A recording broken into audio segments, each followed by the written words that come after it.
तसव्वुर ही नहीं किया जा सकता कि इनके अलावा कोई दूसरा शख्स जो है वो वज़ीर आला, वज़ीर आज़म या सदर बन सकता है। यानी ये जो ओहदे हैं ये ख़ास है, ये इन ख़ानदानों के अलावा कोई दूसरा शख्स हासिल नहीं कर सकता। और यही पाकिस्तान की तरक्की में सबसे बड़ी रुकावट है। जिसमें पाकिस्तान में आम शहरी अपनी सलाहियत, अपनी काबिलियत, अपनी तलीमी काबिलियत, अपने तजर्बे, अपनी ईमानदारी, अपनी मेहनत के बलबूते पर इन वजारतों पर आना शुरू हो जाएंगे। तो बिस्मिल्लाहिर्रहमानिर्रहीम, अस्सलाम वालेकुम। उम्मीद करता हूँ अल्लाह के फजल करम से आप सब खैरियत से होंगे। पाकिस्तान के सियासी इंतशार में जिस तरह की गुफ्तगू हमें नेशनल सोशल मीडिया पर हमारे सियासी खिलाड़ियों की तरफ से सुनने को मिलती है वो इंतहाई अफसोसनाक है। कोई ढंग वाली बात नहीं, कोई मुल्की और कौमी मफाद की बात नहीं। बात है तो अपने अपने मफादात को बचाने के लिए, बात है तो सिर्फ अपने 4 दहाइयों की सियासत को बचाने के लिए, बात है सिर्फ अपनी करप्शन पर पर्दा डालने के लिए, बात है तो आवाम की नज़रों में अच्छा बनने के लिए, बात है तो सिर्फ दूसरों को झूठा करार देने के लिए, बात है तो वो ये नज़र आती है कि मुल्क की तकदीर सिर्फ इन्हीं से है। बात ये है जब इन्हें अपना सूरज गुरूब होता हुआ नज़र आता है तो फिर किसी भी हद तक जा सकते हैं। बात है तो सिर्फ झूठ की है।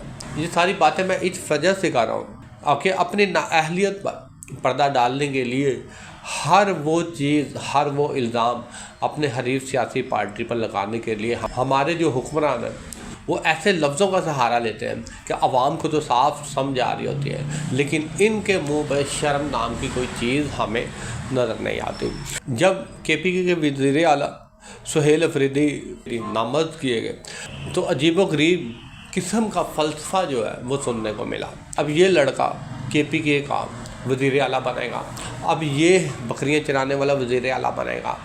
हम कौन सही है कौन गलत है, हम इन तमाम बातों को एक तरफ रखते थे, लेकिन इतना दुख ज़रूर हुआ अगर किसी भी शख्स का नाम वजारत के लिए नामज़द किया जाता है, अगर वो गरीब घराने से ताल्लुक़ रखता है तो हमारे मुल्क के तजर्बाकार तरीन सियासतदान जो हैं इसको प्रमोट नहीं करते, अजीब व गरीब किस्म के फ़लसफ़े जो हैं वो बयान करते हैं, बल्कि जिस हद तक किसी को गंदा करना होता है या टांगें खींचनी होती हैं वो करते हैं। तो मतलब ये कि वही शख्स पाकिस्तान में वजारतों के ओहदों पर आ सकता है जिसका ख़ानदान मजबूत होता है, जिसके आबा व अजदाद जो है वो इस सियासत के खिलाड़ी होते हैं, जिसके आबा व अजदाद उसकी बैक पुश्त पे होते हैं। सोच का आलम देखें कि ख़ानदानी सियासत हो और इस ख़ानदानी सियासी सोच ने अपने अपने पार्टी के वर्कर की सोच को भी बहुत हद तक मफलूज कर दिया है। तो तसव्वुर ही नहीं किया जा सकता कि इनके अलावा कोई दूसरा शख्स जो है वो वज़ीर आला, वज़ीर आज़म या सदर बन सकता है। यानी ये जो ओहदे हैं ये ख़ास है, ये इन ख़ानदानों के अलावा कोई दूसरा शख्स हासिल नहीं कर सकता।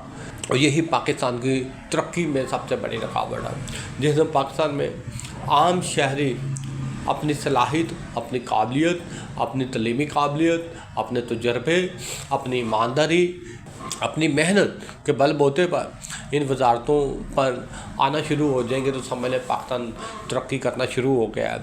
और ऐसी नाकदीर तरक्की होगी कि कोई दूसरा मुल्क जो है वो इस तरक्की को नहीं रोक सकता। शुक्रिया।